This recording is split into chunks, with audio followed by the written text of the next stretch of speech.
Hello and welcome to the show with me, Gillian Gossel. Now, today I have a very well-known Israeli man living in London. So I was going to call you a Londoner, but Israeli, I don't know. You're very well known. It's Yavin, who is the CEO of Cointelligence. Welcome to the show, On. Thank you, Gillian. Thank you very much for having me today. Yeah, you're very famous. Why are you very famous? I wouldn't say Infamous, I'm very famous. Infamous. I would say that Cointelligence and me personally, we are well known for the fact that we are researching and analyzing blockchain and crypto companies. We've done that for more than 400 different companies so far. Some of them were analyzed as a part of our rating system, and some of them were analyzed because of different other reasons.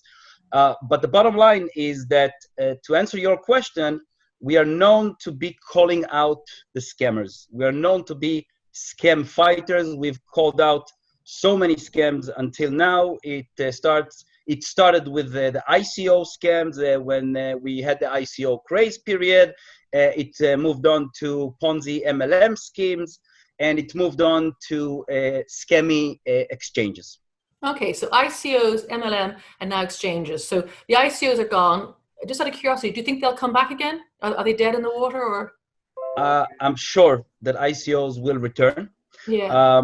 Actually, Crypto Mom, the SEC commissioner that is very well known to be crypto supportive, already stated, it happened about a month ago, that she is trying to build a program for ICOs. So whenever an ICO will want to raise funds for the first 3 years, if I remember correctly, they will not be able to be declared as a security, no matter what, only after 3 years, unless they didn't prove themselves to be a utility or something that is not a security, like utility token or payment token or whatever.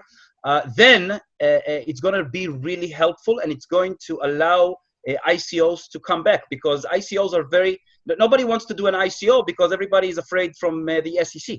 That's the problem. And they have done some cease and desist orders, and they've fined different companies. Block One obviously got away with a very small little rap on the knuckles. But I think it does make sense, because ICOs, if you think about their inherent, what they are, it's a wonderful way to allow access for people to invest in companies and for people to raise money without the huge IPO, that huge expensive lawyers and regulation, all the rest. So in its sort of most sincere form, it's a great idea. It's a super idea. I completely agree with you, and I think it's a great idea because of the reason that you just mentioned. And another reason, which is really important in my opinion, is the fact that ICOs allowed everyone to participate. With IPOs and even with STOs, most people cannot participate because it's meant for accredited investors. And the thing that I loved, one of the things that I loved the most is the option to include everyone, to include mom and pop investors. And by the way, because of that reason, I get so upset when I find a scam, because most of the crypto scams were meant to scam innocent mom and pop investors. And that's the bigger issue that I have with these scammers.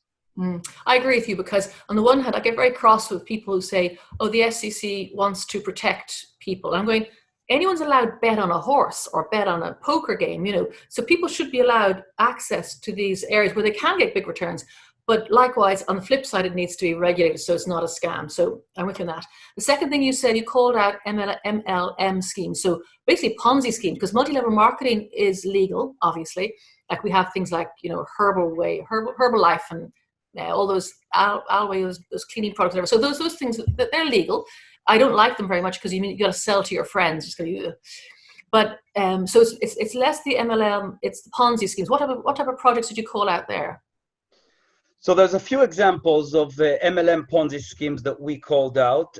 By the way, I do agree with the fact that MLM basically is legal. Some people like you can say that they don't like it. Some people can say that they do support it. I do think that there is a legit way to run an MLM, but it's really, really rare because most of the MLMs are illegal and are not ethical at all. A few examples are OneCoin, one of the biggest MLM scams that we called out, and I was so shocked when I heard some of the victims' stories. And another example would be Karat Bars. Karat Bars is an MLM Ponzi scheme that is still running. By the way, OneCoin is still running. Karat Bars is still running. Not only that, with regards to OneCoin, there is one person that is still selling OneCoin in the UK. And the FCA is not handling it. That's shocking. I know. I did read that. I watched Jamie Bartlett's, or listened to his podcast, The Crypto Queen, an amazing podcast series. And then I saw afterwards, as he pointed out, it had sort of, in some ways, that had actually bubbled up again, and it made it more popular. People were selling it again and buying it, and that's like horrible. I mean, especially the people who could least afford to buy into that. Horrible, horrible. Yes, exactly. One of the examples is a victim of OneCoin that didn't lose much money herself. By the way, she was interviewed to the podcast that you mentioned, the BBC podcast, and her name is Jen, and she's very well known to be one of the victims that are calling out OneCoin on a regular basis, and that's why we connected, and I tried to help her as much as possible. And the biggest thing here is that she got her friends and family to invest in them. That's the worst part about it. She didn't lose that much money herself, but the fact that she got her family and friends to invest, you can imagine how she felt about it. I mean, it's a horrible feeling. And that's why I explained to everyone, I've been doing a due diligence scam presentation for the last 2.5 years, since I founded the Cointelligence. And every time I speak on stages, I explain to people that are listening to me, do not trust your family and friends and follow them and invest. Not because I think that people should not trust their family and friends, because they get scammed, because they get fooled. I also show examples of celebrities endorsing these scams and make the mom and pop investors follow them, believe it, and put their money. And sometimes it's their life savings. Sometimes they don't have any other money like accredited investors or sophisticated investors got. And that's why I get so worked up when I see these type of scams. Yeah.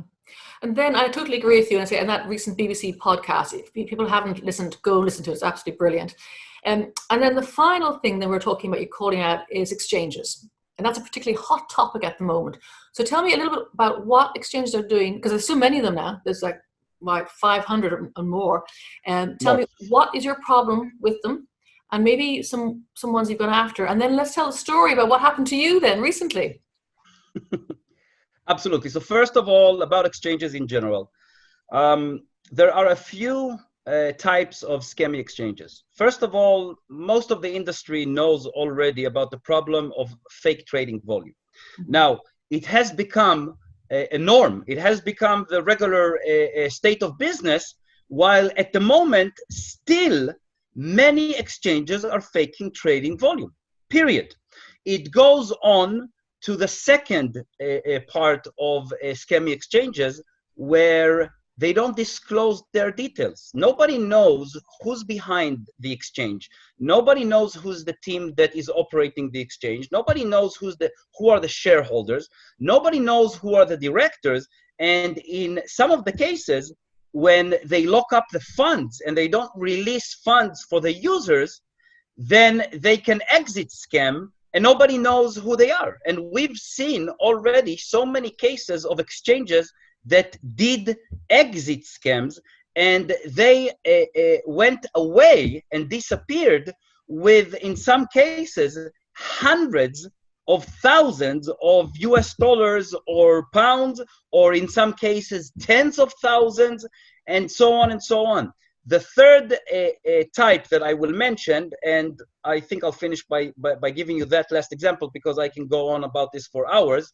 The last type is exchanges that are completely lying and cheating their users, especially founders.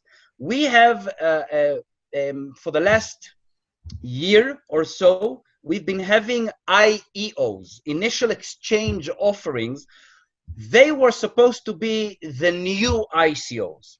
And on the surface, they looked really nice. They looked, you know, the exchange would do the due diligence. They're matching the coin and the project with the investors. It seemed like a really, really good idea. I loved the idea when I first heard about it. So where is it falling down? Absolutely. I loved the idea when I first heard about it as well. And it's exactly like you just said it, that the biggest advantage was the expectation of the exchanges to do the due diligence. So for example, if we look at an IEO being launched and being managed on an exchange like Binance or OKEX, or any other of the very, very well-known exchanges out there, we would expect them to do the due diligence. And I have to say that we didn't find any scams running on their IEO launchpads. Okay. But having said that, there are too many exchanges that are running scammy IEOs on their launchpad, which means they don't care about anything. They don't care about anyone. They just care about taking the money from the founders, because the founders need to pay the exchange in order to launch the IEO on the exchange launchpad. And they promise them the moon. They promise them that they guarantee in some cases that the founders will raise funds. First of all, no one can guarantee raising funds. No one in the world. Even the biggest investor out there, the most well-known name, cannot guarantee investments, even if he can call all his personal investor friends. Look at the situation now with coronavirus. I mean, somebody can really expect someone to invest in something now. So think about the fact that you launched an IEO a couple of days ago or a month ago. Can you really expect someone to guarantee you an investment? Things happen in life. The second part is that they are also making false promises on the IEO launchpad. They are faking all kinds of details. For example, one of the most scammy exchanges out there in our industry, and the topic that that I will discuss after answering this question, is LA Token Exchange, running one of the biggest IEO launchpads in our industry. And they launched an IEO recently for SpaceX. And they actually pretended that they have a real partnership with Elon Musk and his team. Obviously, Elon Musk is not running an IEO on LA Token Exchange, and he probably doesn't even know about it, or he didn't know about it until I called them out and I exposed the fact that they are giving false data and information about this IEO. And that's just one example. What did Elon Musk say? Did he... Oh, no, I never got a comment from Elon Musk. He likes Dogecoin, doesn't he? That's what they say, and according to the tweets that he's doing, then yes. But I never got a comment from him. But what happened is, after I called out LA Token for doing this scammy stuff, they changed the IEO page. They added a new disclaimer. They changed all kinds of details. They removed the images of Elon Musk and his team because it had the images. Then they put the images back after a week or 2 weeks. Anyway, they're doing a lot of shady stuff after they were called out. Elon Musk, is his image still up there with that IEO? Last time I checked, yes. A few days ago, about a week ago, I checked and I saw it, yes. So why would Elon Musk not chase them and tell them to take it down? That's a great question, because nobody can sue them in court because they do not disclose the information and the identities of the shareholders, of the directors, and of the manager, the C-level managers of the company. So it's a company, LA Token, according to your research, is a company with shadowy figures. It's not a company registered in the UK or in the States, or there's no details on it. Correct. No registration of a company in one of the Western countries like the US, like the UK, that actually is very important because they also sell securities to Americans and to British people. They sold securities before, they continue to sell securities before, and they continue to make false claims against the law. For example, some of their IEOs, on the IEOs pages, you could have seen that they say 100% growth, up to 500% profits and ROI, and all kinds of things that you are not allowed to claim when you sell securities. Wow. And of course, if it looks so good, too good to be true, it probably is too good to be true. So this is quite some serious allegations, but it came back. So you were very vocal in the marketplace. You know, you're a scam hunter, as you've been called, and you are very, very frank in coming forward, and you've made quite a few enemies, obviously, as well. So what happened to you? So you've been calling out LA Token, which you were saying that in your research that there's no transparency on who runs the company, and their claims are wrong, and that they, according to you, they use Elon Musk's images without his permission. But what happened to you recently? Did someone come back and have a go at you? Yes. So on the 3rd of March, I called out LA Token in a Telegram group called London Blockchain Forum. They were promoting their upcoming meetup that took place in London, UK. And when they started promoting that meetup, I started asking difficult questions. I started asking them, how can you sell securities to UK citizens? I am not aware of any regulation that you have in the UK. I am not aware of any permits that you have, any approvals.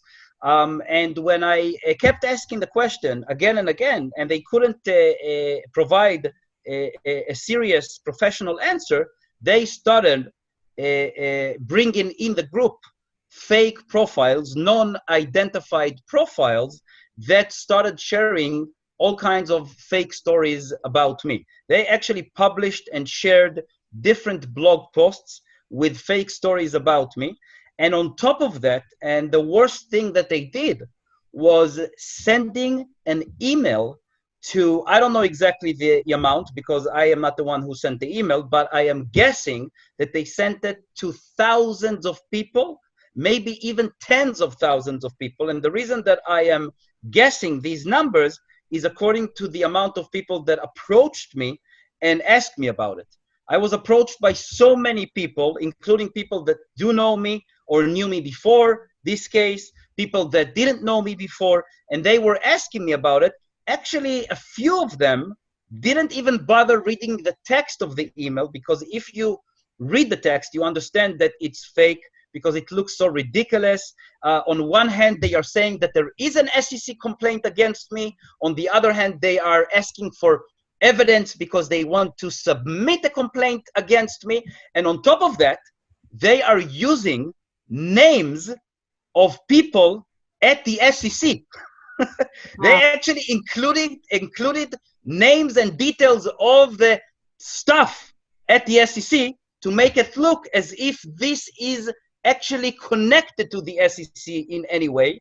And I asked one of my lawyers, my US lawyer, to approach the SEC and to ask the SEC if there is any procedure that I can file a complaint about them abusing the SEC name and people at the SEC. And unfortunately, they said that there's no such procedure. Did you approach the people who were quoted to see what they thought? Not yet. I'm planning to post something on my LinkedIn in the next few days. And when I do that, I will tag the people that they quoted in that email. And that hopefully, because you know the way if you were quoted and it's not, I mean, we've seen that time and again during the ICO period where people were put up on advisor boards and they had nothing to do with it, like Tim Draper or something, or they put the Winklevoss brothers or something crazy. You think, why would people be so stupid? And then it wasn't until the celebrity goes or the businessman goes, hey, that's not me. So it needs to find out. And the other thing, I think I did read some of the stuff.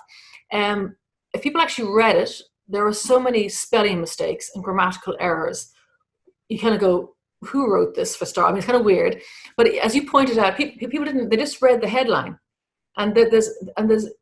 It seems a bit ironic that people might think that if you are a scam hunter, why would you do scams yourself? That's a bit counterintuitive, one would think. I'll tell you why. Because there are, in fact, scammers out there that are pretending to be scam fighters. And the reason that they are doing it is because whenever they are being attacked, they are attacking others in order to shift the focus from them to other people. Okay, so it is a technique that scammers are using. But yes, and what you said is right. Most people actually just didn't bother to read the text, and they read the headline. And if you just read the headline, you actually might think there is an SEC complaint against me. Actually, there are a few people that know me very well and know that I'm a scam hunter, and they actually asked me if I am aware of the SEC complaint against me. And then I asked them, did you bother reading the text? And after a few minutes, they got back to me and they said, oh, I'm sorry, now I understand that it's completely fake. Yeah.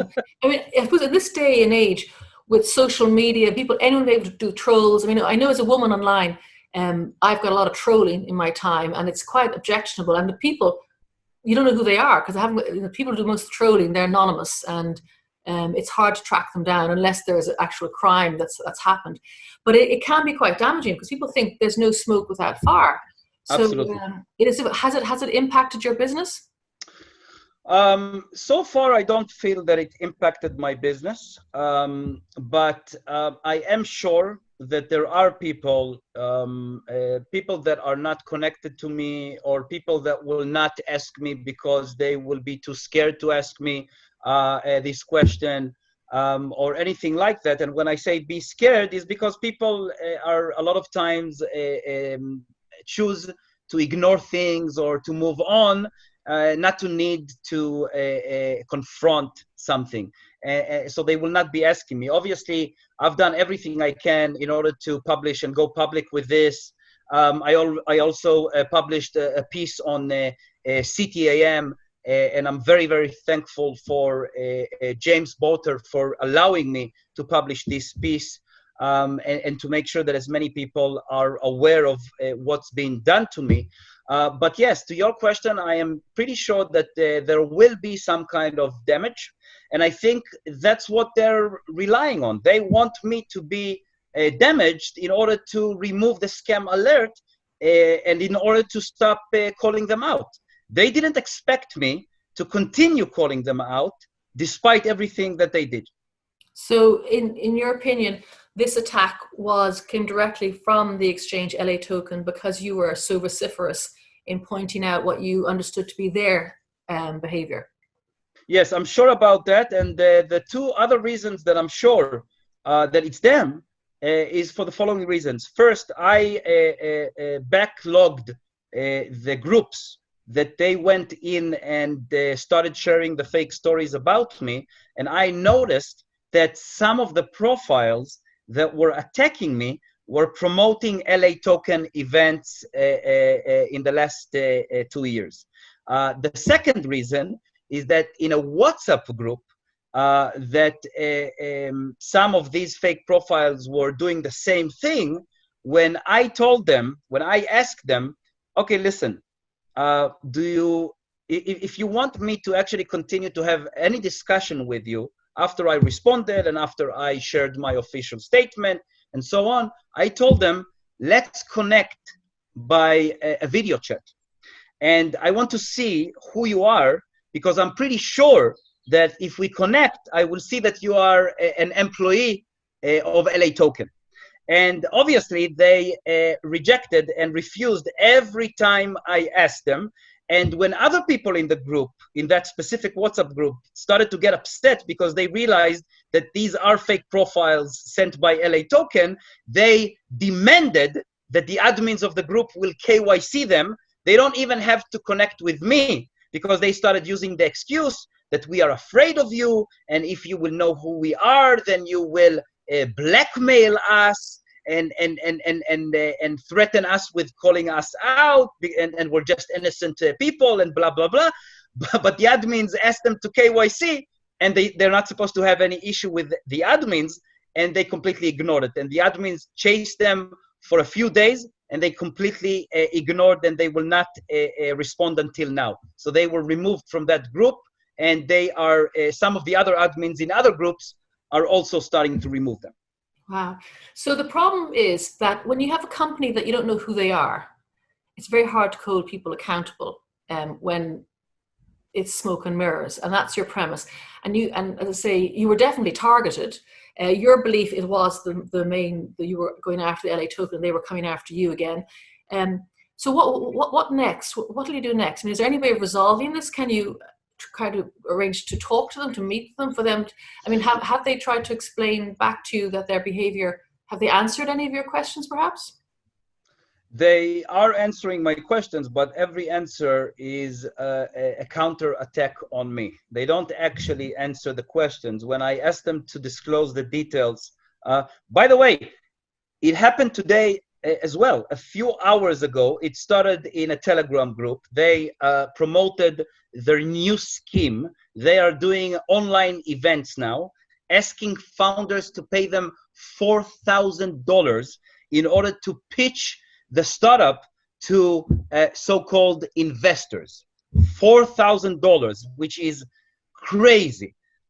When they started promoting the online event today, I called them out again, and then the same procedure started, but this time one of them actually admitted that he's from LA Token.